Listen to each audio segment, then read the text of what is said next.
Queridos hermanos, queridas hermanas en Cristo, sean todos muy bienvenidos a una transmisión más del Instituto Vida para Todos. Estamos aún dentro del tema general del Evangelio de Juan, palabra, vida y edificación. Llegamos al mensaje número 28, la luz del mundo y la luz de la vida. Y la lectura bíblica es Juan capítulo 8, versículos del 1 al 20. Este mensaje en verdad es el mensaje número 4 del nuevo semestre, que ya hace parte, este mensaje ya hace parte de los mensajes de la conferencia internacional que comenzará la semana próxima. Nosotros vimos la semana pasada Jesús levantarse en el último día de la fiesta de los tabernáculos, que sería la última fiesta de los judíos en el mes séptimo. Y allí se levantó Jesús y exclamó: si alguien tiene sed, venga a mí y beba. El que cree en mí, como dice la Escritura, de su interior fluirán ríos de agua viva. Esto dijo con relación al Espíritu que habían de recibir los que creyesen en Él.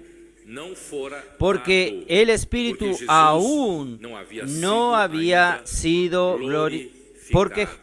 El Espíritu no había venido porque Jesús no había sido aún glorificado. Entonces nosotros explicamos rápidamente que para llegar a la fiesta de los tabernáculos debería ya haber pasado todas las fiestas para llegar en la última fiesta. Y esto proféticamente hablando, es toda la obra de Dios, entonces ya habría sido hecha una buena parte y llegamos a su etapa final. Y la fiesta de los tabernáculos representa al milenio, los 1000 años que Cristo gobernará la tierra. Y los vencedores reinarán con Él y serán sacerdotes por 1000 años. Entonces nosotros estamos hoy trabajando justamente para cerrar esta era, solo que para llegar al cierre de esta era hay necesidad de que nosotros hagamos la voluntad de Dios. Yo mostré la semana pasada que Efesios 1, versículos 9 y 10, para mí son versículos importantísimos de la Biblia. Si usted quiere saber cuál es la voluntad de Dios, porque los cristianos tienen por hábito decir: la voluntad de Dios, yo quiero saber cuál es la voluntad de Dios para mi vida, cuál es la voluntad de Dios para mi profesión, mi trabajo, cuál es la voluntad de Dios para mi matrimonio, mi futuro, mis negocios. Hermanos, todo eso debería estar centralizado en la única voluntad de Dios, la cual es descrito en estos dos versículos. Efesios 1, 9 y 10, dándonos a conocer el misterio de su voluntad, según su beneplácito, el cual se había propuesto en sí mismo, de reunir todas las cosas. Aquí reunir, convergir, el sentido es encabezar, que Cristo sea la cabeza, de reunir todas las cosas en la dispensación del cumplimiento de los tiempos, así las que están en los cielos como las que están en la tierra. Entonces, ¿cuál es la voluntad de Dios?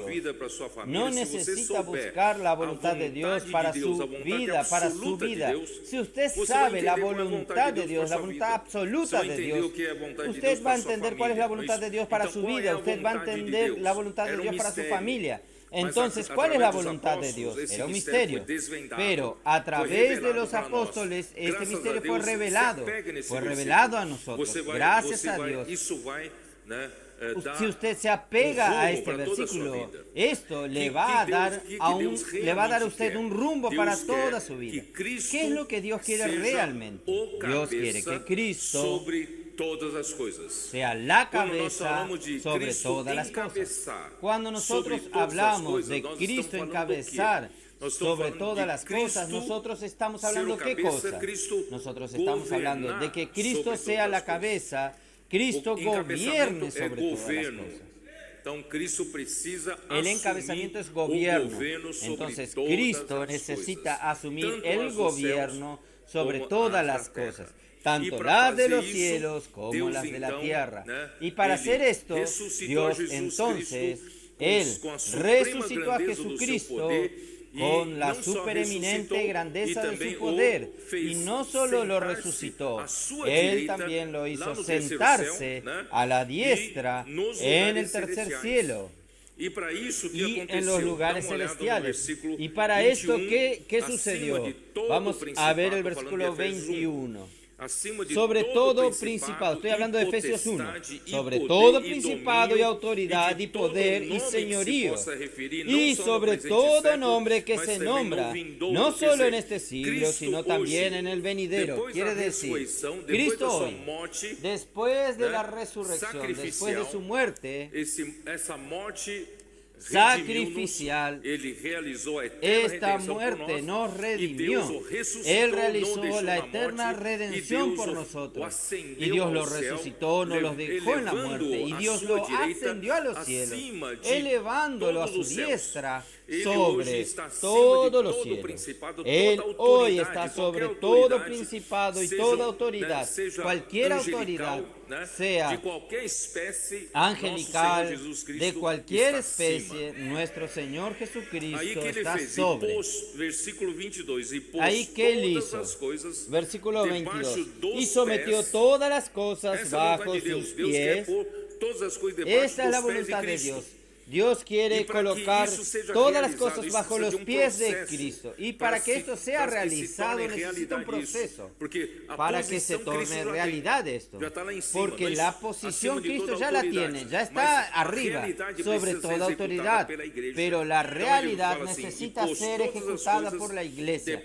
Entonces Él dice así, y sometió todas las cosas bajo sus pies, y lo dio por cabeza sobre todas las cosas a la iglesia, que es la voluntad de Dios del versículo 9, ¿no es así? 9 y 10. Y para hacer, y lo dio por cabeza sobre todas las cosas a la iglesia. Entonces la iglesia es el medio por el cual Cristo va a ser la cabeza sobre todas las cosas. Entonces, para que Cristo sea la cabeza sobre todas las cosas, primero Él necesita ser la cabeza sobre la iglesia. ¿Y de qué manera Él encabeza las cosas? No es por meras enseñanzas bíblicas. No es meramente porque nosotros oímos esto y esto se va a cumplir. No, hay un proceso. La cual es su cuerpo, la iglesia, la cual es su cuerpo. ¿Qué es la iglesia? Es la plenitud de aquel que todo lo llena en todo. Quiere decir, ¿cómo Cristo va a encabezar a la iglesia?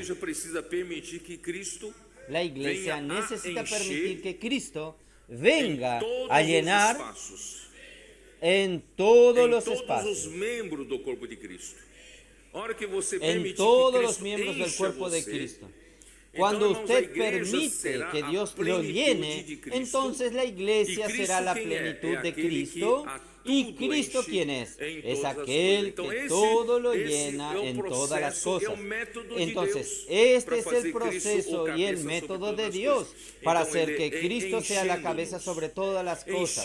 Entonces, es llenándonos de realidad espiritual, llenándonos del mismo Cristo, llenándonos de la vida de Dios, llenándonos de la naturaleza de Dios, llenándonos del amor de Dios. Este es el proceso que Dios hace para encabezarnos. Entonces, no es meramente por enseñanza. Infelizmente, el cristianismo confía mucho en las enseñanzas. Las enseñanzas a través de la palabra tienen que causar un proceso, mover un proceso, hacer un proceso. Es hacer que Cristo nos llene. no es la doctrina cristiana en la cabeza, sino es abrir el corazón para que la palabra de Cristo habite ricamente en nuestro corazón y Dios poder inculcar la palabra de Dios en nuestro corazón. Es de esta manera, hermanos, que Cristo encabeza las cosas, por medio de llenar todas las cosas. Entonces, espero que esto haya quedado claro. Yo quiero repetir esto porque es muy importante.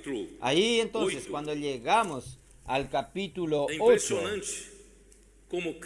es impresionante cómo Cristo fue enviado por Dios para dar sentido a todas las fiestas de los judíos. Si Cristo no hubiese venido a la tierra, realizado la obra que Dios le envió a hacer, no morir por nosotros, no resucitar, y Dios no elevarlo a su diestra, hermanos, estas fiestas no tienen ningún sentido, hermanos. La primera fiesta para comenzar, la fiesta de la Pascua. Si Cristo no hubiese muerto como el Cordero Pascual, esta fiesta de la Pascua es vacía. No tiene sentido, no hay ninguna realidad. Entonces Cristo vino para traer realidad a todas estas fiestas de los judíos. Solo que los líderes judíos, en vez de recibir a Jesús con los brazos abiertos, ellos, por ignorancia y por intentar preservar su estructura de poder, ambición, ellos rechazaron a Jesús, y no solo rechazaron a Jesús, ellos buscaban matarlo. ¿Cuál era el motivo? Que él violó el sábado cuando curó al paralítico que estaba allí enfermo durante 38 años. Y él lo curó y dijo: toma tu lecho, levántate, toma tu lecho y anda. Y aquel día era sábado. Y los judíos tomaron este pretexto para perseguir a Jesús, porque él violaba el sábado, y también porque él se hacía como Dios, llamándose el hijo de su padre. Dios era su padre, y de hecho era su padre. Y aún en el capítulo 7, versículo 32, cuando él fue a la fiesta de los tabernáculos, y en las discusiones, los judíos intentándole mostrar a los judíos que era enviado de Dios y vino de parte del Padre. El versículo 32 dice: los fariseos oyeron a la gente que murmuraban de él estas cosas, y los principales sacerdotes y los fariseos enviaron alguaciles para que le prendiesen. Él es el Salvador. Él vino para hacer real todas las cosas de Dios, todas las fiestas. Solo que por ceguera, los líderes judíos mandaron alguaciles para arrestarle. Ahí el versículo 47. Los alguaciles vinieron a los principales sacerdotes y a los fariseos, y esto le dijeron: ¿por qué no lo habéis traído? Los alguaciles respondieron: jamás hombre alguno le hablaba como este hombre. Él hablaba con autoridad. Entonces los fariseos le respondieron: también vosotros habéis sido engañados. Ustedes también fueron engañados por Jesús. Oh Señor Jesús, porventura creo nele. ¿Acaso ha creído en él alguno de los gobernantes o de los fariseos? En verdad, Nicodemo era uno de ellos. Nicodemo estaba incómodo con eso, porque nadie en el Sanedrín se manifestó en creer en Jesús, pero él creía en Jesús. Él respetaba a Jesús, o por lo menos él quería creer. Ahí entonces él dice: ¿acaso ha creído en él alguno de los gobernantes o de los fariseos? Mas esta gente que no sabe de la ley, maldita es.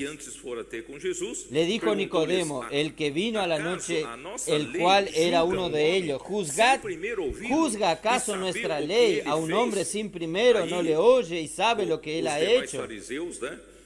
Los demás fariseos y los del Sanedrín le respondieron y le dijeron: ¿eres tú Galileo? escudriña y ve que de Galilea nunca se ha levantado profeta, y cada uno se fue a su casa. Hermano, es triste, ¿no es triste esto? Jesús vino para hacer la obra del Padre, traer la realidad a todas las cosas, dar sentido a nuestra vida humana. Solo tenemos sentido cuando Jesús viene y realiza la obra de Dios. Entonces, en vez de recibirlo de brazos abiertos, el mismo pueblo de Dios lo rechazaron y querían matar a Jesús. Entonces, en este contexto entra el capítulo 8. Ahí, en el capítulo 8, ellos intentan incriminar a Jesús de otra manera. Entonces vamos a continuar. Capítulo 8, versículo 1. Y Jesús se fue al monte de los olivos.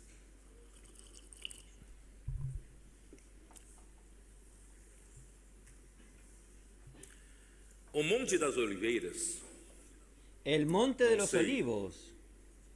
No sé. Eu já expliquei algumas vezes porque nós fomos fazer uma visita em Israel. Yo ya expliqué algunas veces porque fuimos algunos años atrás a hacer una visita a Israel. Y quien sabe de la localización está, hay un lugar elevado donde estaba el templo. El templo de Salomón y después el segundo templo construido por Zorobabel, Jesúa, Jesúa, y después el rey Herodes reformó aquel templo y amplió aquel templo. Entonces allí estaba el templo, donde estaba una plataforma, donde estaba el templo, y al norte del monte, y el monte de los olivos estaba al este de esta plataforma donde estaba el templo. Ya me coloco en el monte de los olivos. Usted miraba este monte del templo, y entre el monte de los olivos y el templo hay un valle. Es un valle. Este valle es el valle de Cedrón, donde está el río Cedrón, el arroyo Cedrón. Este río seco, solo en la época de lluvias es que corre agua. Prácticamente una vez al año ocurre esto. Generalmente es un valle seco. Entonces, era un lugar. Voy a leer lo que escribí aquí. El monte de los olivos está de frente al monte del templo, separado por un valle. Del otro lado del arroyo Cedrón es para donde Jesús tenía el hábito de ir. Voy a leer con ustedes Juan capítulo 18, versículo 1. Habiendo dicho Jesús estas cosas, salió con sus discípulos al otro lado del torrente de Cedrón, donde había un huerto, en el cual entró con sus discípulos. Este jardín es el jardín de Getsemaní. Voy a ilustrarles a ustedes. Yo estoy aquí en el monte de los olivos y el monte del templo está a mi frente y ahí está el valle de Cedrón abajo, y en este monte de los olivos hay un jardín. Más o menos al comienzo de este valle está el jardín de los olivos, el jardín Getsemaní. Entonces Jesús acostumbraba a quedarse por allí. Y Mateos 24, ¿ustedes recuerdan esto? Cuando Jesús habló sobre los sucesos del fin del siglo, ¿ustedes recuerdan? Él también fue al monte de los olivos. Capítulo 24 de Mateos, versículo 1. Cuando Jesús salió del templo y se iba, se acercaron sus discípulos para mostrarle los edificios del templo, el templo que Herodes había reformado. Respondió él y les dijo: ¿veis todo esto? De cierto os digo, que no quedará aquí piedra sobre piedra que no sea derribada. Versículo 3. Y estaba él sentado en el monte de los olivos. Los discípulos se acercaron aparte diciendo: dinos, ¿cuándo será estas cosas y qué señales habrá de tu venida y del fin de los siglos? Jesús entonces habló con sus discípulos cuáles son las señales para que ellos puedan saber cuándo es que iba a llegar el fin del siglo. Entonces, capítulo 24 es un capítulo muy importante en este tema. Y una de las cosas muy importantes es el versículo 14 para la iglesia. Versículo 14. Voy a leer del versículo 12 en adelante. Y por haberse multiplicado la maldad, el amor de muchos se enfriará. Mas el que perseverare hasta el fin, este será salvo. Y ahí el versículo 14 es importante para nosotros. Eso que practicamos hoy. Y será predicado este evangelio del reino en todo el mundo para testimonio a todas las naciones, y entonces vendrá el fin. Aunque el fin necesita que antes que llegue el fin sucedan varias cosas, varios sucesos, varias señales. Pero lo que realmente define la llegada del fin es cuando la iglesia predica el evangelio del reino a todo el mundo, para testimonio a todas las naciones. ¿Qué es el evangelio del reino? No es solo predicar para que usted creer en Jesús y ir al cielo, no. Es la predicación del evangelio del reino, es creer en Jesús, y usted siga a Jesús para ser gobernado por él en su vida. El evangelio del reino es para colocar a Cristo en el gobierno de la vida de cada uno, que acepte este evangelio. Al final de todo, Dios quiere hacer que Cristo encabece su iglesia. Cristo sea el que gobierna su iglesia, el que gobierna cada uno de nosotros. Hermanos, el evangelio no es meramente, yo antes era pecador, fui salvo, fueron perdonados mis pecados, ahora vivo una vida buena cristiana. No, no es para eso. Es para que Cristo gobierne su vida. Por eso, hermanos, nosotros no medimos esfuerzos para salir a las calles para predicar el evangelio. ¿Es así o no? Nosotros estamos en el pasado mucho tiempo en un recinto cerrado en 4 paredes. Gracias a Dios el Señor nos llevó para predicar el evangelio en las calles. Nosotros tenemos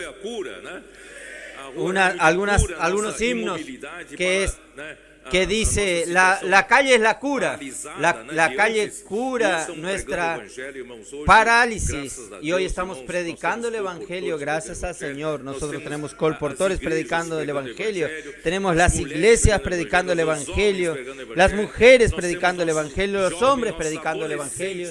Nosotros tenemos nuestros jóvenes, nuestros adolescentes predicando el evangelio del reino a través de los libros.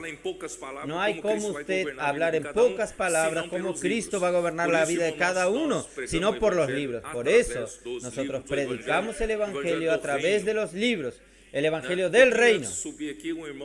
Un poco antes de subir aquí, un hermano me vino a buscar y me dijo, yo hoy, no sé si fue hoy, tomé un taxi, un Uber, y por coincidencia la segunda vez que él va con el mismo chofer, y este chofer cuando lo dejó a él, le preguntó a él, ustedes, en el local de reunión le preguntó, ¿usted hace parte de la iglesia del IT? ¡Aleluya! Él dijo así, yo conozco las iglesias evangélicas, todo el mundo trabaja con ven a la reunión, ven a nosotros. Pero ustedes son de la iglesia de ir. Ustedes salen a predicar el Evangelio. Gracias al Señor, hermanos. Esta es la voluntad del Señor. Entonces nosotros necesitamos salir a predicar el Evangelio, porque toda autoridad ya fue dada al Señor. Necesitamos ser discípulos a todas las naciones. Discípulos que, ¿qué es? Es el encabezamiento de Cristo. Muy bueno, vamos a continuar entonces. ¿Qué sucedió? Vamos a volver a Juan. Juan capítulo 8, versículo 2.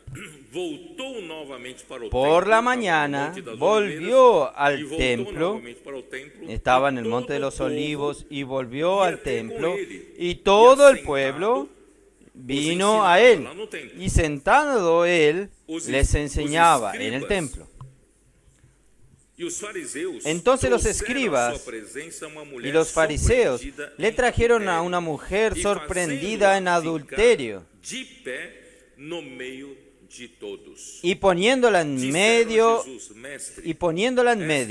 le dijeron: Maestro, esta mujer ha sido sorprendida en el acto mismo del adulterio, y en la ley nos mandó Moisés apedrear a tales mujeres. Tú, pues, ¿qué dices? Mas esto decían tentándole para poder acusarle. Pero Jesús, inclinando hacia el suelo, escribía en tierra con el dedo. Hermanos, ellos fracasaron en el intento de arrestar a Jesús. Los alguaciles que fueron a arrestar a Jesús quedaron sorprendidos con el poder de su palabra y no tuvieron el coraje de arrestar a Jesús. Y como los alguaciles fallaron en arrestar a Jesús, entonces ellos inventaron otro método para poder incriminar a Jesús. Entonces usted se imagina, trayendo una mujer pecadora, fue tomada infragante en el adulterio. Y si él dijese: no, ustedes están en lo correcto, Moisés mandó a apedrearla, pueden apedrearla. Ahí ellos iban a hablarles que a Jesús le faltaba amor. Pero si Jesús dijese: no, vamos a apedrearlo, vamos a perdonarle, entonces ellos van a decir: él no cumple la justicia. Miren lo difícil. Ellos lo colocaron a Jesús en una situación muy difícil. Hermanos, nuestro Señor no actúa por la lógica humana.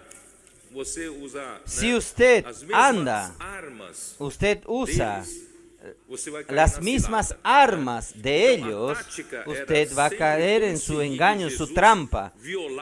La táctica era siempre conseguir que Jesús violase la ley de Moisés para acusarlo. Los que están en el liderazgo de la estructura de poder político y religioso, ellos estaban cegados por la misma ambición y por el mismo poder que viene por el respeto que viene del pueblo. Ellos tienen un lugar de honra, ellos ejercen liderazgo, ellos terminan siendo los que gobiernan al pueblo. Su palabra era la que valía. Entonces, hermanos, cuando las personas están en esta situación, es difícil conseguir tener oídos para oír a Jesús. Y muy difícil aún es entender lo que Jesús quiere decir, porque tienen el corazón endurecido. Esta es la misma situación de Mateos 13. Mateos 13. Ustedes recuerdan Mateos 13, la palabra del sembrador. El sembrador salió a sembrar. Ahí, cuando llega en el versículo 13, en el versículo 10, los versículos preguntaron: ¿por qué les hablas en parábolas?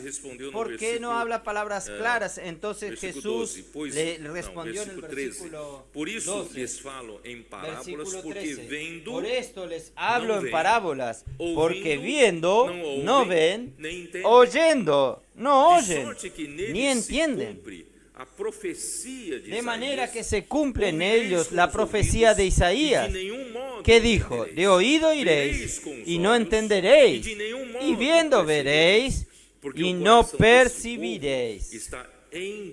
Porque el corazón de este pueblo se ha engrosado, petrificado, lleno de piedras, y con los oídos oyen pesadamente y han cerrado sus ojos, para que no vean con los ojos y oigan con los oídos y con el corazón entiendan y se conviertan y yo los sane.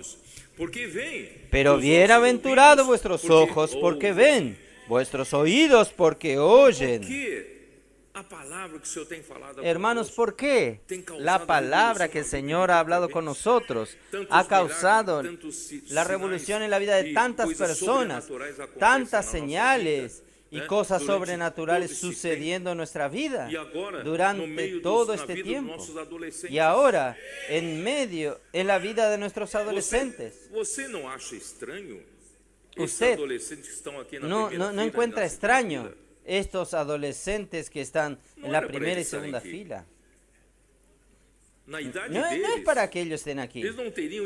En su edad, a su edad, ellos no tendrían ningún interés para la palabra del Señor. ¿Qué sucedió con ellos?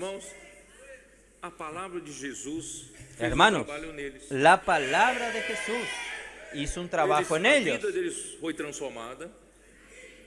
Su vida fue transformada. Sus vidas se resumen en, claro, aparte de ir a la escuela, ellos están yendo bien en las escuelas, les va bien en las escuelas. Aparte de ir a las escuelas, su vida se resume en amar la palabra. Ellos aman la palabra. Como los discípulos amaban la palabra de Jesús, dan valor a la palabra, aman la palabra, y esta palabra está siendo inculcada en el corazón de estos niños y niñas. ¿Cómo se inculca la palabra de Dios en el corazón? Y a través de la inmersión, a través de la transcripción de los mensajes. Ellos acompañan todos los mensajes, hacen transcripción, están siempre con el cuaderno en la mano anotando en sus celulares. Ellos duermen con Dios, oyendo el mensaje, durmiendo, y despierta con Dios, escuchando el mensaje. Durante todo el día están con el papel de la inmersión, están haciendo la inmersión todo el tiempo. Y les va bien en las escuelas. ¿Qué es esto que sucedió? ¿Y por qué esta misma palabra que está haciendo este cambio tan drástica en la vida de estos adolescentes, para otros no funcionó? ¿Por qué para otros no funcionó? Porque el corazón está endurecido. Entonces todo depende si usted tiene la simplicidad de realmente identificar, Jesús está hablando. Solo que los fariseos, los principales sacerdotes, no lo consideraban como el Cristo, como el enviado de Dios, y lo despreciaban y querían matarlo, y tenían envidia de él porque al pueblo les gustaba Jesús. Hermanos, hoy puede suceder lo mismo, y usted oye, pero no entiende. Entonces, gracias al Señor. Por eso que el Señor dice en Mateo: si no os convertís como estos niños y os tornáis como estos niños, no podréis entrar en el reino de los cielos. Entonces, hermanos, la iglesia, como el reino de los cielos, no es una institución religiosa. No estamos más en una atmósfera religiosa. La iglesia es el cuerpo de Cristo. Y el cuerpo de Cristo, hermanos, tiene cabeza quien manda. Tiene una cabeza que gobierna, que da órdenes. Y cómo la cabeza da órdenes es por medio de la palabra. Si usted tiene un corazón simple de oír la palabra con un corazón de apreciación, esta palabra va a trabajar en usted y dar sentido a su vida. Entonces es esto Este era el problema con los principales líderes de los judíos. Entonces, Jesús, Él no se precipitó en rebatir todas estas palabras. Antes, Él actuó con mucha sabiduría dada por Dios. ¿Qué Él hizo? ¿Qué hizo Él? Él se inclinó y comenzó a escribir en el piso. No respondió, no se precipitó. Vamos a continuar entonces.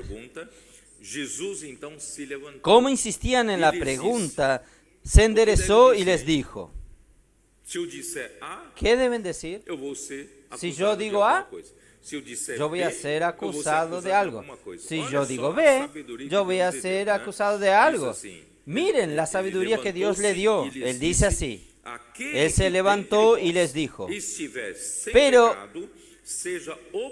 el que esté sin pecado sea el primero que tire la piedra. Y se volvió al suelo y siguió escribiendo en la tierra. Miren qué sabiduría. Esta palabra de Jesús trajo una luz. Cuando ellos vieron, ¿quién va a tirar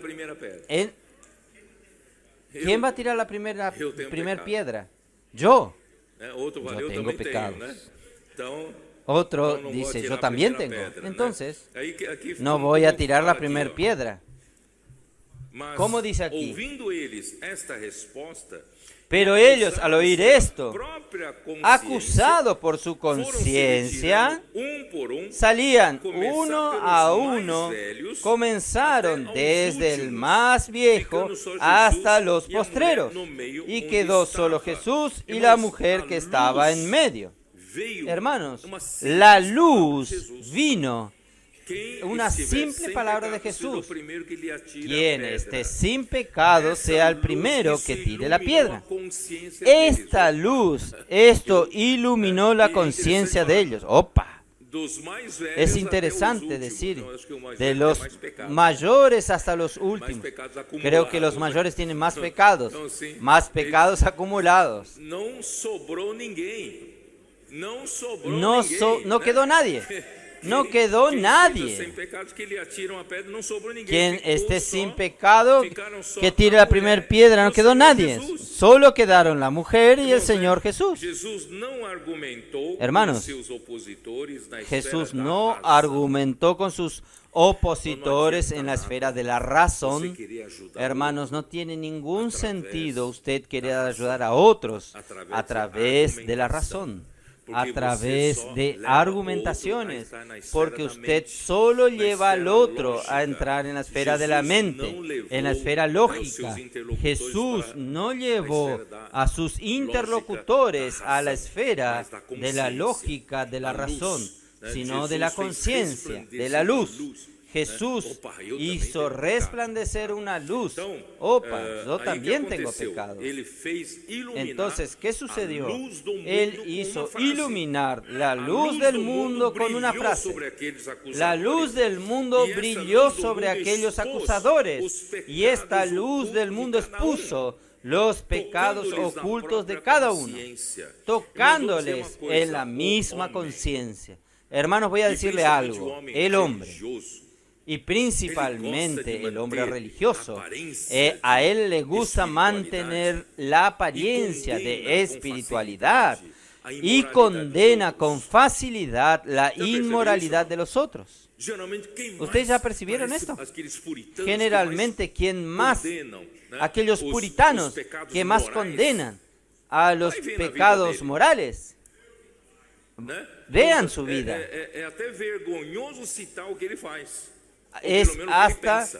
Es vergonzoso lo que él hace, o por lo menos lo que él piensa. Hermanos, no vaya por la mera moralidad para controlar al hombre. Yo no estoy hablando a ustedes de ir a la inmoralidad. No es esto. Pero el hombre religioso, el hombre natural, a él le gusta exponer a los otros, pero él mismo aquí dentro puede tener una podredumbre, pero él apunta el dedo a los otros. Por eso, hermanos, todos nosotros necesitamos la luz del mundo. Necesitamos que el Señor nos exponga, porque si no, nosotros seríamos arrogantes. Nosotros seríamos prepotentes, acusadores de los otros, apuntando el dedo a los otros. Hermanos, necesitamos ser expuestos por la luz del mundo para ver nuestra propia situación. No vamos a apuntar el dedo a los otros. ¿Qué sucedió allí? Versículo 10. Enderezándose Jesús y no viendo a nadie, sino a la mujer. Todos se fueron. Todos desaparecieron de allí. No viendo a nadie, sino a la mujer. Le dijo, mujer, ¿dónde están los que te acusaban? Ningún. Todos estaban indignados, enojados, queriendo arrojarte una piedra. Nadie te condenó, nadie te condenó. Y ella dijo, ninguno. Señor, entonces Jesús le dijo, ni yo te condeno. Vete y no peques más. Entonces, hermanos, la luz del mundo expone al hombre. La luz del mundo separa la luz de las tinieblas, ¿no es así? Gracias a Dios, hermanos. Por eso el versículo 12. Versículo 12. Otra vez, este versículo es el versículo llave de este versículo. Otra vez Jesús les habló diciendo, yo soy la luz del mundo. El que me sigue no andará en tinieblas, sino que tendrá la luz de la vida. Este versículo es leído por muchos cristianos, pero pocos hacen la distinción entre la luz del mundo y la luz de la vida. Yo soy la luz del mundo. Donde yo estoy, abriendo mi boca, mi palabra sale, resplandece una luz que expone todas las tinieblas. Pero cuando usted es expuesto, ¿cuál es su reacción? Usted puede tener dos reacciones. La primera reacción, ¡ay! Yo fui iluminado. Yo también soy un pecador. Solo que este tipo de exposición, si yo continúo bajo esta luz, esto va a incomodarme mucho, molestarme mucho. No sé si los hermanos entienden. Yo voy a comenzar a tener una restricción en mi vida. Yo no voy a tener más libertad de vivir como vivía antes. Entonces, una vez que yo soy expuesto, ahora depende de lo que yo quiero. Primero fui expuesto. Entonces voy a huir de esta luz, para estar más en paz. En ese momento es estar en lo oscuro, es mejor en las tinieblas. Pero si yo continúo en la luz, yo voy a poco percibir que esta luz quiere restringirme. No sé si ustedes me entienden. Va a restringir mis acciones, va a restringir mi conducta, va a restringir mi vida antigua. ¿Usted está dispuesto a cambiar su vida? Muchos no están dispuestos a cambiar de vida. Entonces, una vez expuesto, salen, corren, se van. Por eso aquí dice, yo soy la luz del mundo, el que me sigue. ¿Quién me sigue? No es solo pasivamente ser expuesto por la luz. Ahora usted necesita una reacción activa de su parte, de seguir la luz. Seguir al Señor Jesús, que es la luz del mundo. Y si usted sigue, usted no andará más en tinieblas. Porque si usted es expuesto por la luz y huye de la luz, usted va a continuar andando en las tinieblas. Pero si usted es expuesto por la luz del mundo y usted sigue la luz, usted no andará más en tinieblas. Por lo contrario, tendrá la luz de la vida. ¿Qué es la luz de la vida? ¿Qué es la luz de la vida? Entonces, hermanos, Jesús es la luz del mundo, pero Él quiere llevarlo a usted a la luz de la vida. Yo voy a tomar prestado la creación de la luz. En Génesis capítulo 1. Vamos a ver en Génesis capítulo 1. ¿No es así? Versículo 3. Dijo Dios, sea la luz, y fue la luz. Y vio Dios que la luz era buena, y separó Dios la luz de las tinieblas. Y llamó a la luz día y a las tinieblas noche. Y fue tarde y la mañana de un día. Hermanos, la luz separa. La luz de las tinieblas. No pueden tener comunión entre la luz y las tinieblas. O es luz o es tinieblas. La luz del primer día hizo esta separación de luz y tinieblas. Pero es interesante. En el segundo día Dios creó el firmamento. El tercer día apareció la porción seca. Pero en el cuarto día, ¿por qué Él fue a trabajar de nuevo en la luz?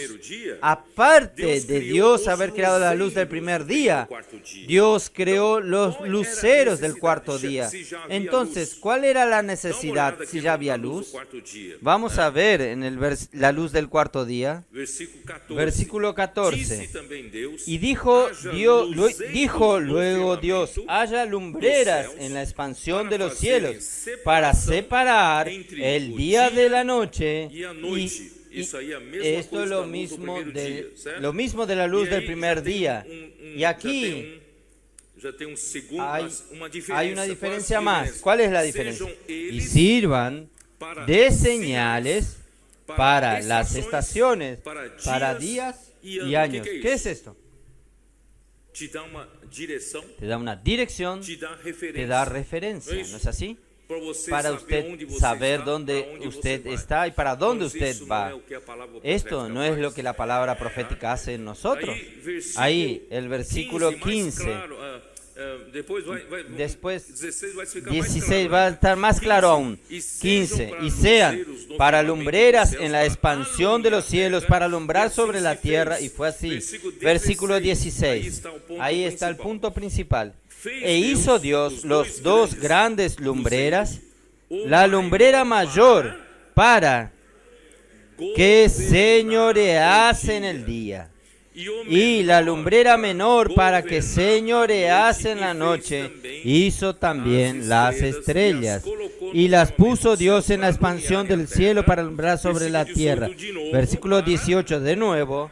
Y para señorear en el día y en la noche, y para separar la luz de las tinieblas. Y vio Dios que era bueno.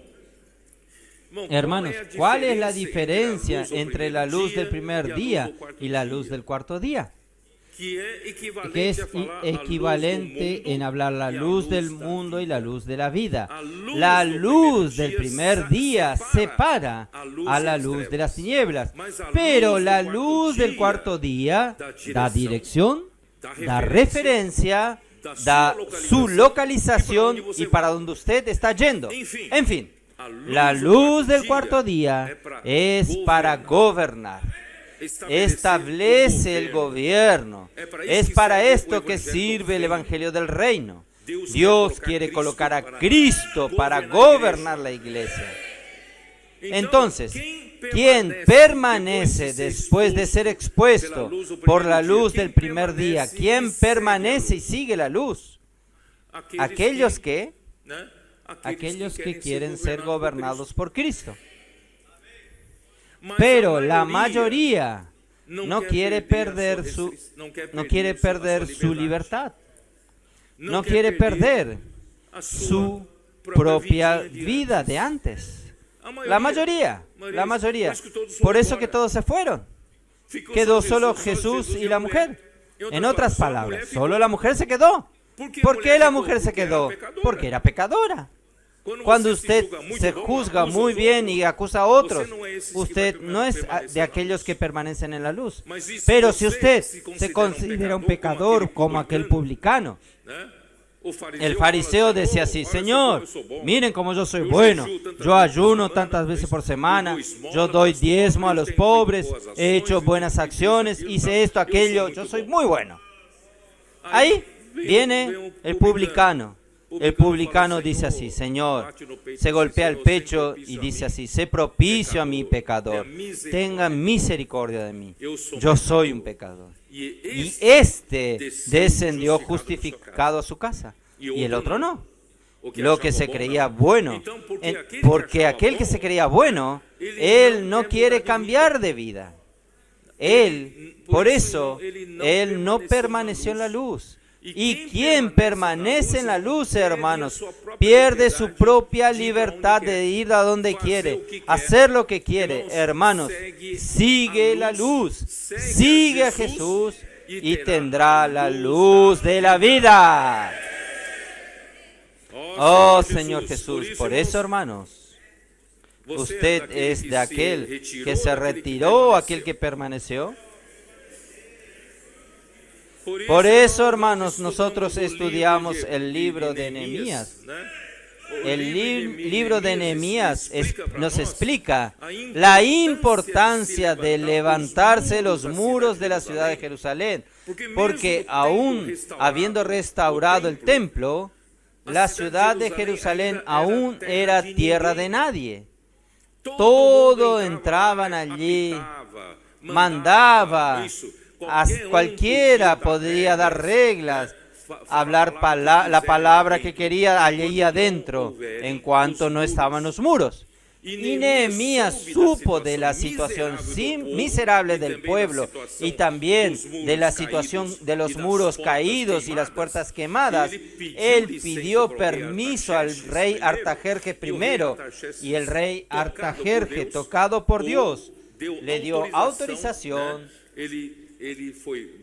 Él fue gobernador de Judea, tuvo la autorización para reconstruir los muros.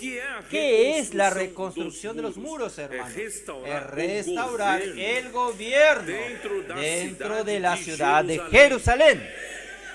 En cuanto no se levanten los muros y se coloquen las puertas, y se colocan los vigías y porteros, la ciudad de Jerusalén era tierra de nadie. Todos hacían lo que querían. Pero ahora, una vez levantados en los muros y colocados las puertas, ahora hay gobierno. Nehemías era el gobernador y Nehemías representaba el gobierno de Dios. Dios quiere gobernar su iglesia. Por eso, hermanos, no basta solamente decir: soy un pecador, gracias a Dios fui salvo, Dios perdonó mis pecados. Hermanos, este es el primer paso. Usted tiene que continuar siguiendo. ¿Siguiendo qué? Siguiendo a Jesús. Pero ¿dónde está Jesús hoy? Hermanos, está en su palabra. Entonces, la restauración de los muros de Jerusalén en el tiempo de hoy es la restauración de la palabra profética. ¿No creen en mí? Está bien. Hebreos 1. Hebreos 1. Versículo 1. Dios, habiendo hablado muchas veces y de muchas maneras a los padres por los profetas. ¿Cómo Dios habla, hermanos? ¿Cómo el pueblo de Dios sigue a Dios? Por los profetas. Y un verdadero profeta de Dios no habla su propia palabra. Un verdadero profeta de Dios habla la palabra que Dios le ordena que él hable. En Deuteronomio 18 es muy claro: yo levantaré en medio de vosotros un profeta semejante a Moisés, y yo colocaré Dios diciendo, yo colocaré mis palabras en su boca, y él hablará lo que yo le ordene. Es orden. Entonces, ningún profeta tiene libertad de hablar sus propias palabras. Por eso, hermanos, Dios habiendo hablado muchas veces, de mucha manera, en otro tiempo a los padres, de los profetas. Cómo Dios habla a su pueblo es a través de los profetas. Y esta palabra que Dios habla al pueblo de Dios por los profetas, esta palabra, ¿qué es? Esta palabra es un mandamiento. Esta palabra es una orden.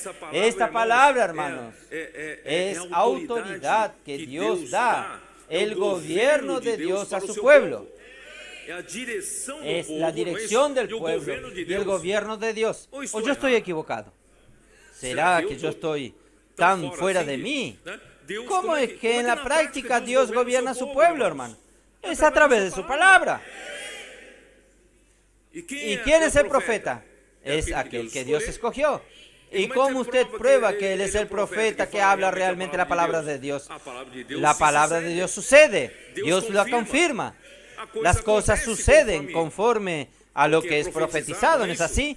Hermanos, es fácil. Ahí el versículo 2. En estos postreros días, continúa hoy, nos ha hablado por el Hijo, a quien constituyó heredero de todo y por quien asimismo hizo el universo. El Hijo está hablando a través de quién hoy? Cristo. Él mismo llamó a los 12 discípulos. Y después, hermanos, los profetas que Dios levantó, los apóstoles que Dios levantó, son los apóstoles que Cristo levantó. Ellos hoy fueron, en el primer siglo, fueron profetas del Hijo. Entonces, Jesucristo habló por medio de sus profetas. Entonces, la palabra profética, hermanos, no paró. Hay gente que insiste en hablar que la palabra profética paró en el Antiguo Testamento. Dios continúa hablando por el Hijo a través de sus profetas. Porque cuando pare el hablar de Dios, hermanos, para la obra de Dios. ¿Estoy en lo correcto? Entonces, hermanos, por eso que yo quiero decir así, los líderes judíos estaban acomodados en su propio gobierno, no estaban dispuestos a dar oídos a la palabra de Dios por medio de su enviado Jesús. ¿Por qué? Porque esto iba a quitarles su gobierno, iba a quitarles su autonomía, iba a quitar la libertad que ellos tienen, continuar viviendo en aquella mayordomía, continuar viviendo en la esfera de poder, de privilegios, y el pueblo respetándole a ellos como autoridad. Hermanos, ¿quién está en esta estructura de poder, hermanos? Es muy difícil aceptar la luz de la vida. Es muy difícil aceptar, cambiar la manera de ser, porque Él está en el gobierno. ¿Ustedes me entienden? Entonces, hoy es lo mismo. Oh, Señor Jesús. Juan 8:40. Vamos a continuar.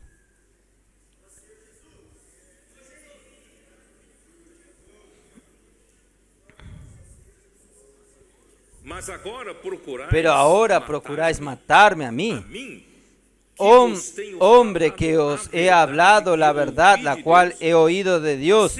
¿No hizo esto Abraham? ¿Qué Jesús había hablado que levantó tanta ira de ellos, tanta indignación en ellos? ¿Qué Jesús estaba haciendo que estaba levantando tanta ira de ellos?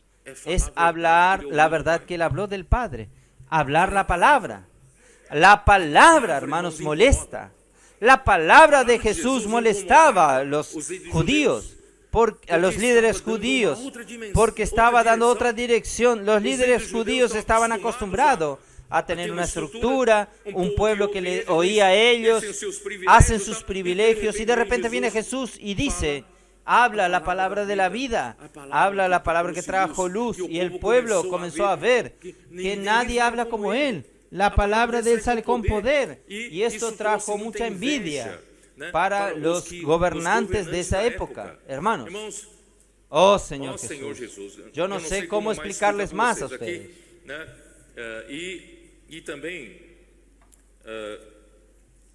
Juan 3, vamos a ver, Juan 3, 21.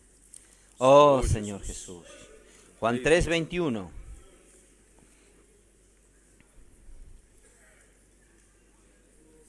Yo voy a leer desde el versículo 19. Y esta es la condenación, que la luz vino al mundo, y los hombres amaron más las tinieblas que la luz, porque sus obras eran malas. Saben, en cuanto a sus obras son malas, y usted no quiere cambiar su vida, usted no quiere permanecer en la luz, porque si permanece en la luz, usted va a ser restringido por la luz. Usted va a tener que cambiar su vida. Pero mi vida está tan bien instalada. Estoy estabilizado en mi estructura de poder. ¿Por qué voy a cambiar? Porque todo aquel que hace lo malo aborrece la luz y no viene a la luz, porque sus obras no sean reprendidas. Para que alguien vea si sus obras son malas o buenas. Porque la luz trae la prueba, la luz trae todo lo que no es de la luz, expone todo lo que no es de la luz. Quien practica obras malas huye de la luz, porque sus obras serán evaluadas, verificadas por la luz. Él no quiere eso. Él no quiere ser restringido. Mi vida está tan buena que no quiero, que voy a continuar así. Oh Señor Jesús. ¿Quién realmente, hermanos? Mateo 16, 24 y 25. Son dos versículos que el hermano Don nos hizo leer mucho y nosotros últimamente no hemos leído mucho. Entonces vamos a leer ahora. Mateo 16, 24.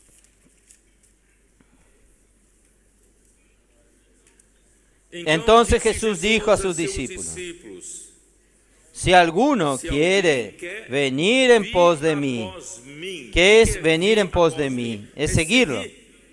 ¿Usted está dispuesto a seguir? Si usted va a seguir, usted va a perder su propia libertad. Seguir a alguien es perder su propia libertad. Usted va a ser restringido porque usted ya no es más usted. ¿Quién está en la dirección, en su dirección? Jesús. La dirección de su vida es Jesús. ¿No es así, amigo? Usted le gusta, ¿no? No puede dirigir más. No. Él está sentado al lado, guiando a quien dirige. Está muy lento, parece una tortuga. Está muy rápido. Hay radar ahí adelante. Ven a la izquierda, vaya a la izquierda. ¿Quién dirige?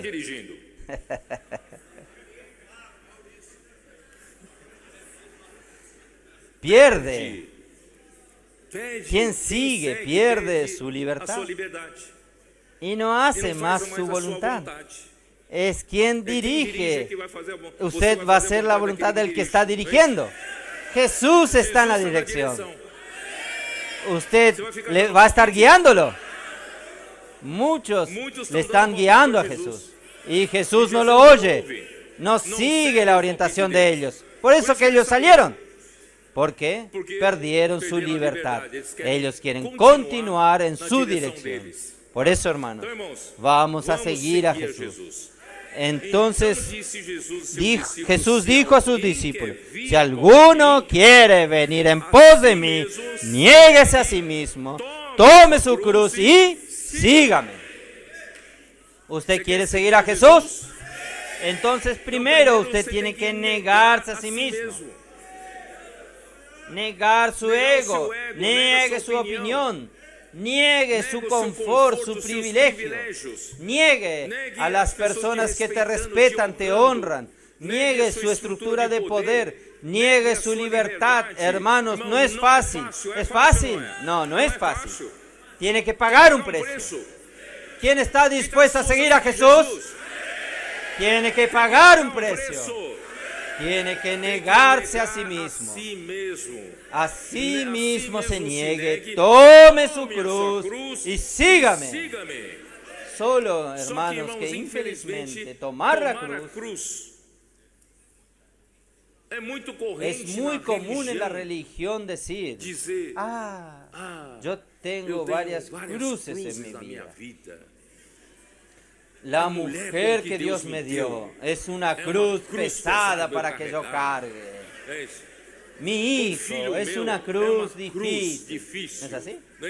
Y algunos dijeron, determinada situación, los hermanos no percibieron cómo soy importante en la obra del Señor. Yo no fui usado. Yo tomé esto como una cruz.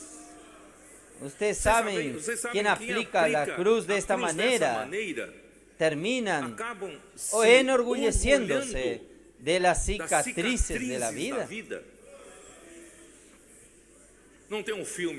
No hay una película llamada Tiburón 1, que en aquella noche, antes de aparecer todo aquel drama del tiburón, estaban los dos héroes de guerra discutiendo. Muestra uno, tengo una cicatriz que sucedió en aquel año. No es nada esta. Mire esta cicatriz. Y yo tengo aquí cicatriz aquí.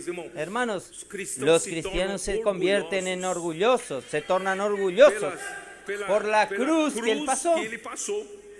La cruz no es para esto. La cruz no es para fortalecer su orgullo. La cruz sirve ¿para qué?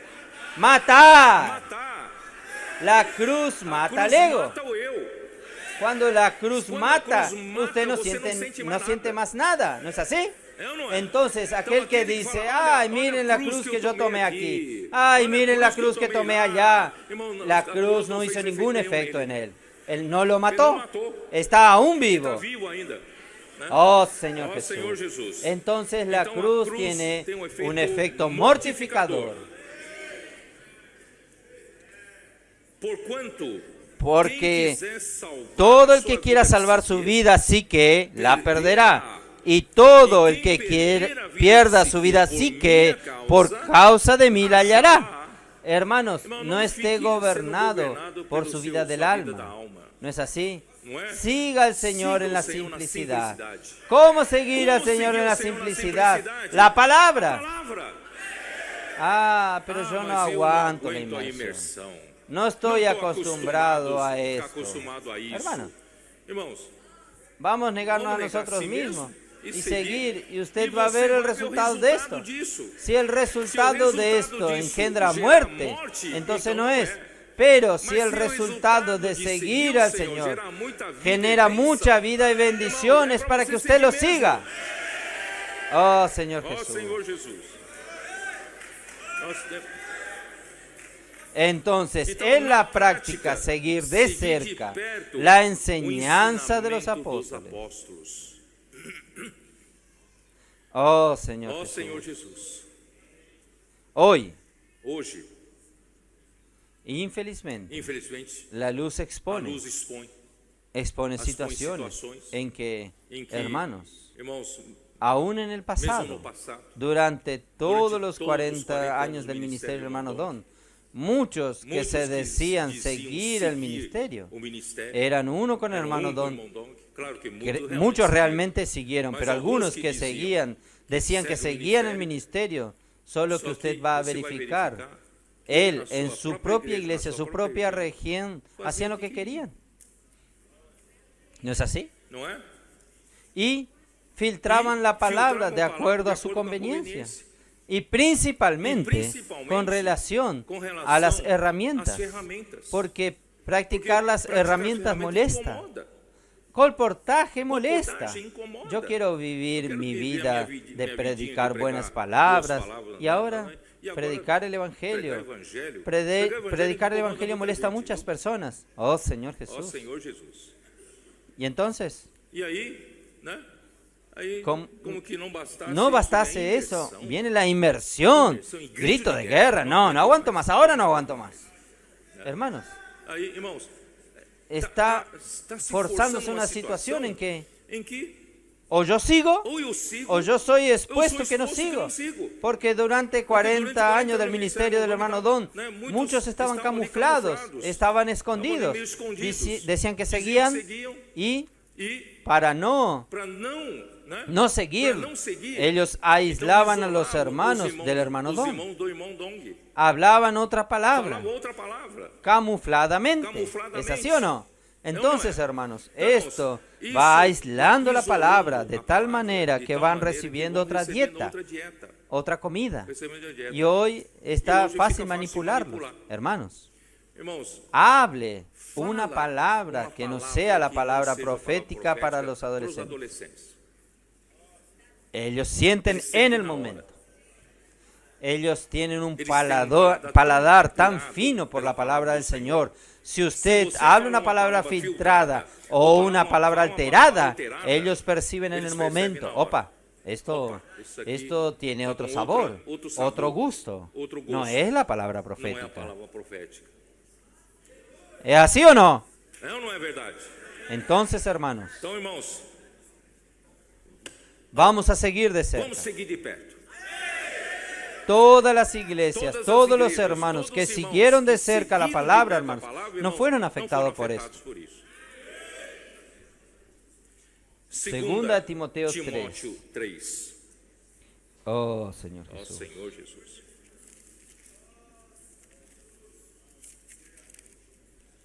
Versículo 10. Oh, Señor Jesús. Versículo 10. Pero ¿tú quién? Timoteo. Tú pues has seguido mi doctrina, conducta. Lo que está bendiciendo a estos adolescentes es seguir de cerca la palabra. Y las iglesias que siguen de cerca, los hermanos y hermanas que siguieron de cerca la palabra, hermanos, están firmes y saludables. Por eso, hermanos, lo mejor no se aparte de lo que el Señor está hablando. Es nuestra mayor seguridad, la mayor seguridad de mantenernos saludables. Entonces, tú que has seguido de cerca mi doctrina, no solo la doctrina que son las palabras, también mi conducta, propósito, fe, longanimidad, amor, paciencia. ¿Cómo usted va a seguir de cerca? Solo acompañando de cerca, sabiendo, acompañando a Pablo. Usted ve cómo Pablo iba en una determinada situación, cómo él procede. En determinada situación, usted consigue revelar el propósito que estaba en su corazón. Él no está allí haciendo su propia obra. Pablo no estaba allí para buscar su propia gloria de los hombres. No, Pablo tenía un propósito correcto y limpio. La fe. ¿Cuál fe era la fe de Pablo? Pablo creía, aunque las cosas no existan, él va por la fe. A veces usted ve una situación de una iglesia, parece que todo está perdiéndose, pero Pablo tenía fe. Y hoy lo mismo, hermanos. Hoy parece que todo va a naufragar. El Señor preserva para sí los 7,000 hombres que no doblaron sus rodillas para Baal. Timoteo vio la longanimidad, la paciencia, el amor de Pablo, el amor verdadero, genuino y la perseverancia. Y no solo esto, él presenció las persecuciones de Pablo, él también conoce los sufrimientos, los padecimientos que Pablo pasó. Imagínense, hermanos, si nosotros acompañamos de cerca, hermanos, Satanás no tiene más armas en contra nuestra. Entonces, capítulo 2. Vamos a 2 Corintios. 2 Corintios, capítulo 4. Versículo 2. Primero, el versículo 1 dice: por lo cual, teniendo nosotros este ministerio, según la misericordia que hemos recibido, no desmayamos. Entonces, Pablo tenía un ministerio atrás. No era un ministerio humano, el ministerio de Dios del Espíritu. Antes bien, renunciando a lo oculto y vergonzoso, hermanos, gracias a Dios que nosotros no andamos por las cosas vergonzosas que se ocultan, Muchas personas se presentan como hombres espirituales santos de Dios, pero por abajo haces cosas violentas, agresivas, feas, sucias. Entonces todo esto es cosas vergonzosas que se ocultan. Está por abajo, está oculto. No andamos con astucia. Pablo no andaba con astucia. No usaba artificios humanos, ni adulterando la palabra de Dios. Él no adulteraba la palabra de Dios para llevar a los oyentes, para sus ambiciones, para lo que él quería hacer. No. Sino por la manifestación de la verdad, recomendándonos a toda conciencia humana delante de Dios. Las palabras de Pablo podían ser confrontadas por la conciencia de los hermanos que oyen la presencia de Dios. Es la conciencia de los hermanos que oyen correctamente, da testimonio de que Pablo hablaba la verdad, porque él luchaba por la manifestación de la verdad. Pero nuestro evangelio está aún encubierto, entre los que se pierden está encubierto. Ellos no quieren oír, no quieren restricción de la luz, en los cuales el Dios de este siglo cegó el entendimiento de los incrédulos, para que no les resplandezca la luz del evangelio de la gloria de Cristo, el cual es la imagen de Dios. Entonces ahí, hermanos, Gálatas capítulo 4 nos muestra que Pablo, él primó por la verdad, dio prioridad a la verdad. Él hablaba solo la verdad. Capítulo 4, versículo 16. Versículo 15 dice así: ¿dónde pues está esa satisfacción que experimentaste? Porque os doy testimonio de que si hubiera podido, os hubiera sacado vuestros propios ojos para dármelos. Quiere decir, Pablo en su primer viaje pasó por Galacia, estaba muy enfermo, probablemente una enfermedad de los ojos, y los gálatas querían arrancar sus ojos, si era posible donarlos y dárselo a Pablo. Solo que ahora de repente, por las muchas palabras negativas de los que tenían envidia de Pablo, querían distraerlo a los gálatas de la palabra profética.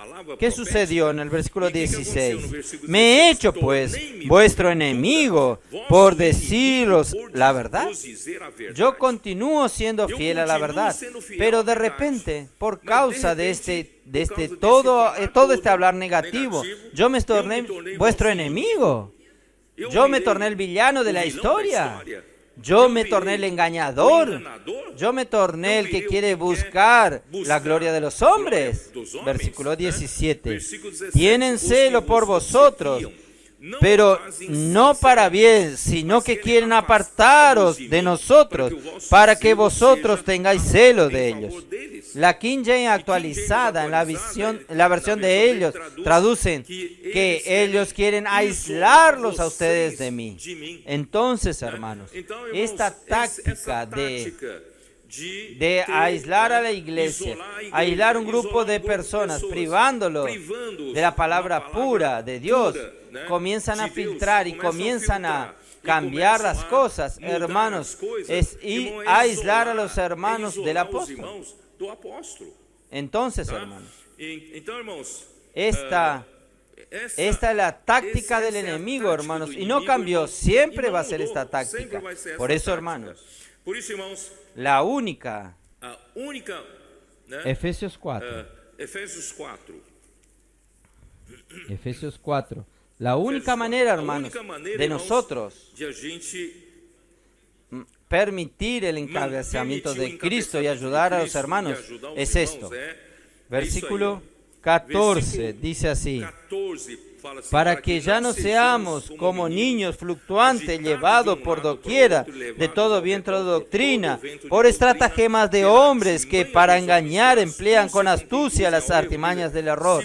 Quiere decir, si usted no es aquel que sigue la palabra de cerca, la palabra apostólica, si usted no es aquel que acompaña de cerca lo que Jesús habla, usted aún está buscando las doctrinas. Aquí hay una buena palabra, aquí hay otra buena palabra, esta palabra me gusta más, aquello me gusta menos. Usted está sujeto a ser agitado de un lado para otro, llevado alrededor por todo viento de doctrina, por la artimaña de los hombres que por la astucia engañan al error. Entonces, ¿cómo, hermanos, yo puedo no ser engañado? Versículo 15. Sino que siguiendo la verdad en amor, siguiendo la verdad en amor. Y la verdad que es la palabra profética, es la palabra que el Señor está hablando con nosotros. Y siempre con la base del amor. Los buenos mensajes que no vienen de Cristo, que vienen de Cristo, traen la base del amor. Y el amor, hermanos, usted puede percibir. ¿Cuál es el resultado que trae la base del amor? Esta palabra nos une. El amor es el único elemento que nos une. ¿Ustedes sabían esto? Si Dios quiere edificarnos, quiere colocarnos juntos, la única manera de unirnos eficazmente es por el amor. No hay otra cosa que nos una. No es por la amistad. No es por la pizza que comemos juntos, sino por el amor. Entonces, siguiendo la verdad en amor, crezcamos en todo en aquel que es la cabeza. Esto es Cristo. Cuando usted sigue la verdad, la palabra que viene de Cristo, usted está creciendo. Usted tiene la cabeza.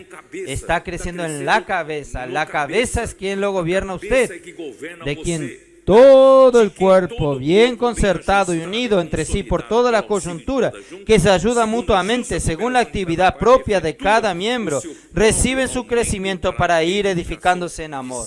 Hermanos, solo seguir la palabra en amor y dejar que Cristo nos encabece y siendo suplido, el cuerpo siendo suplido. Hermanos, vamos a ser, ¿cómo se dice? Vamos a estar bien ajustados, nosotros vamos a ser bien coalescidos. ¿Recuerdan este verbo? Coalescidos, vamos a estar siendo entrelazados en lazos de amor y nosotros vamos a estar tan firmemente compactados. Es esto que el Señor está haciendo con la iglesia. El enemigo teme esto. Él teme una iglesia edificada.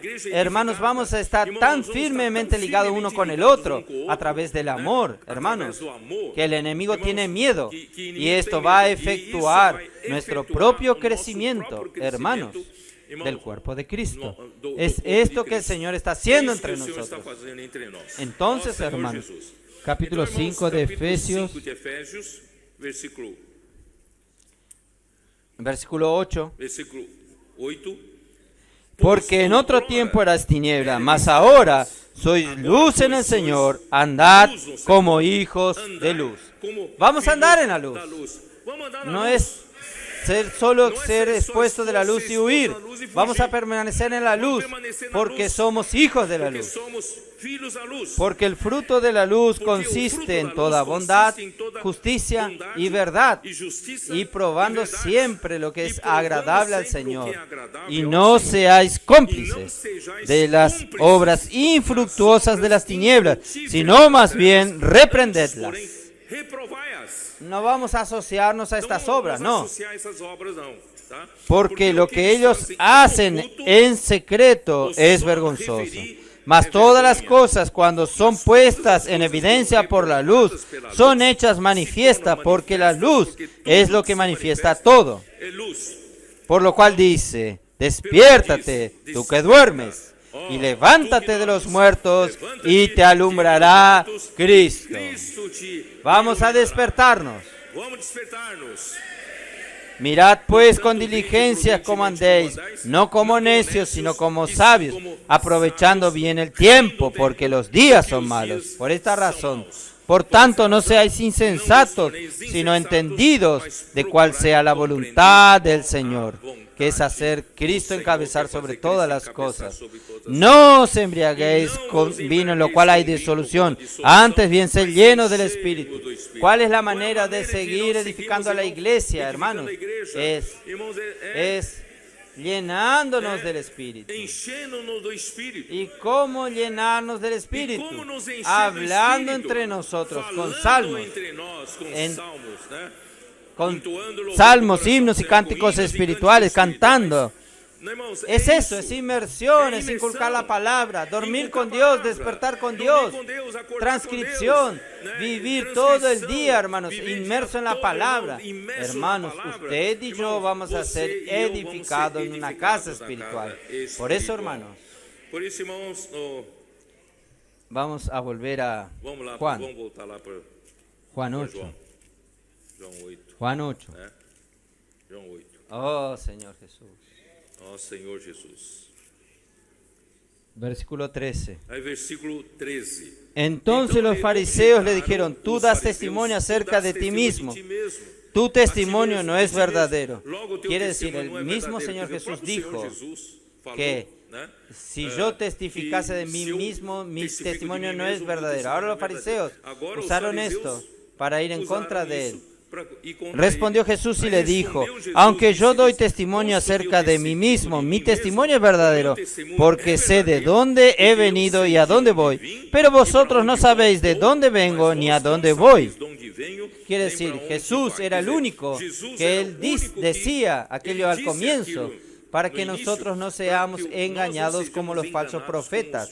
Pero ahora Él tiene autoridad de decir, porque Él vino del Padre. Él es el único que tenía total convicción y claridad que Él era el enviado de Dios. Oh, Señor Jesús. Porque esto Él había dicho en Juan capítulo 5, del 31 al 36. Ahí en el versículo 17 y 18. ¿Es así? 15 y 16. Vosotros juzgáis según la carne, yo no juzgo a nadie. Y si yo juzgo, mi juicio es verdadero, porque no soy yo solo, sino yo y el que me envió, el Padre. Quiere decir, cuando Él juzga las cosas, es el Padre que está con Él, que Él hace juzgar las cosas. Entonces el versículo 17, y en vuestra ley está escrito que el testimonio de dos hombres es verdadero. Yo doy testimonio de mí mismo y el Padre que me envió da testimonio de mí. Cuando testifico, no testifico solo. El Padre dentro de mí testifica, entonces somos dos. Entonces mi testimonio es verdadero. Y le preguntaron, ¿dónde está tu Padre? Respondió Jesús, ni a mí me conocéis, ni a mi Padre. Si a mí me conocieres, también a mi Padre conoceréis. Ellos no conocían a Jesús. Entonces, otra vez dijo Jesús, cuando enseñaba en el templo y nadie le prendió, porque aún no había llegado su hora. Hermanos, el Padre, ¿dónde estaba el Padre? Entonces, hermanos, capítulo 12 de Juan. Juan capítulo 12, versículo 44. Jesús clamó y dijo, el que cree en mí, el que cree en mí, no cree en mí, sino en el que me envió. Y el que me ve, ve al que me envió.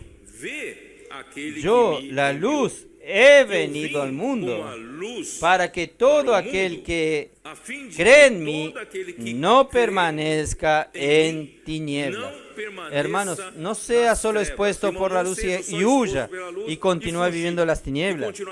Vamos a estar dispuestos a que la luz cambie nuestra vida.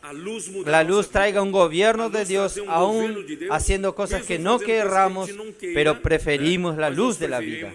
Hermanos, usted sabe que en Jesús, en Deuteronomio dice, Moisés dijo así, ustedes que están en el desierto, cada uno hace lo que él quiere, lo que viene a su cabeza, pero cuando usted entra en la buena tierra no van a proceder así. Ustedes van a van a buscar un lugar donde Dios coloque su nombre y un lugar para su habitación.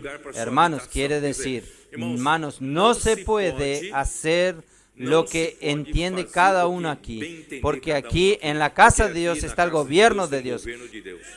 Y el gobierno de Dios viene por su palabra. Y algunos usurpan el gobierno de Dios, usurpan el gobierno de Dios, así como Jeroboam,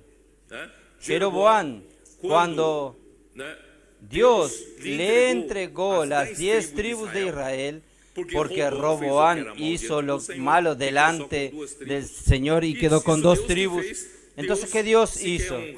Si quería continuar honrando a Jeroboam, iba a continuar honrando a Jeroboam, solo que Jeroboam, con su artificio humano, con miedo de que el pueblo por 3 veces al año volviese a Jerusalén a adorar a Dios, y ellos ser influenciados con el rey de Judá y no le siguen más a él. Entonces él, por causa de eso, usó un artificio y él colocó en Dan y en Betel 2 becerros de oro, diciendo al pueblo: no necesitan más ir a Jerusalén, ustedes pueden quedar en nuestro territorio. Aquí hay un lugar de adoración y adoración a ídolos, adoración al becerro de oro. Hermanos, hoy puede suceder lo mismo. Para que no vayan a Jerusalén, entonces se crean otros centros de adoración. Hermanos, todo esto son artificios humanos. Pero hermanos, nada de esto va a prevalecer. Oh Señor Jesús. Vamos a continuar. Yo no terminé de leer el capítulo 12 de Juan. Si alguien oye mi palabra y no las guarde, yo no los juzgo, porque yo no vine para juzgar al mundo, sino para salvarlo. El que me rechaza no recibe mis palabras. Tiene quien lo juzgue. La palabra que ha sido hablado, ella le juzgará en el día postrero. Hermanos, ¿quién rechaza a Jesús? No sé si ustedes entendieron. Aquí, ¿quién rechaza a Jesús?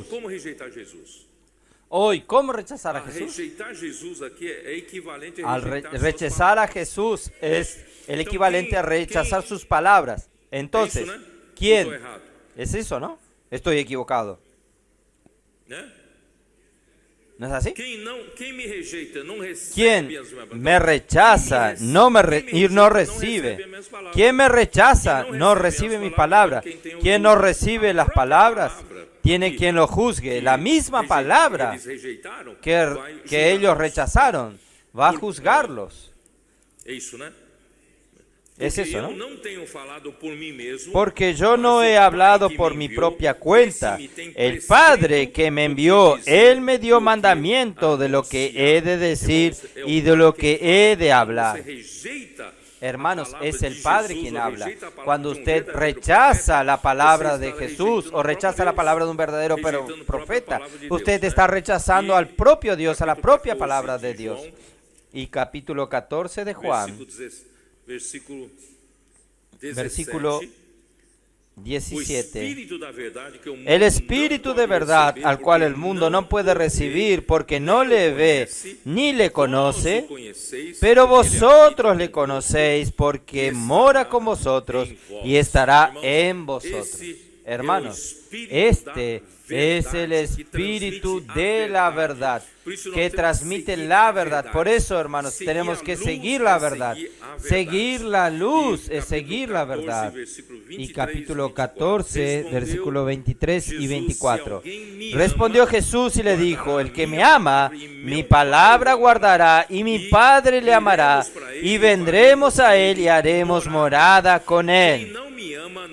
El que no me ama no guarda mis palabras, y la palabra que habéis oído no es mía, sino del Padre que me envió.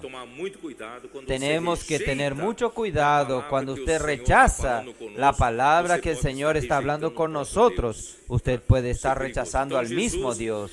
Esto es peligroso. Entonces, para terminar, Jesús entonces dijo esto, nadie lo arrestó, porque aún no había llegado su hora de que Jesús sea muerto. Entonces, hermanos, lo que yo tengo que decirles a ustedes es lo siguiente. Vamos a ver la diferencia entre la luz del primer día y la luz del cuarto día. Y la luz del primer día expone las obras de las tinieblas, pero usted tiene que estar dispuesto a permanecer en la luz y seguir a Jesús. Seguir a Jesús es seguir sus palabras. Si usted sigue a Jesús, usted va a ser ¿qué? Ser restringido. Usted va a perder su libertad, perder la libertad de sus acciones. Lo que usted quería hacer no puede hacer más. Usted quiere este camino, hermano. Dios quiere gobernarte. Ahí cuando usted permanece siguiendo a Jesús, usted tendrá la luz de la vida. Y la luz de la vida, hermanos, va a llevarte a la vida eterna. Nosotros vamos a llegar allá. Tenemos un galardón y son los 1000 años. Y yo quiero reinar con Cristo. Por eso, hermanos, hoy no busco mi propio interés aquí en la tierra, no hago mi propia obra aquí en la tierra, solo procuro ser agradable a Dios, hacer la voluntad de Dios. ¿Por qué? Porque yo tengo un galardón. Yo espero este galardón. Hoy no hago mi propia voluntad. El Señor tiene que hacer su voluntad. Amén. Era esto que yo quería transmitirles a ustedes.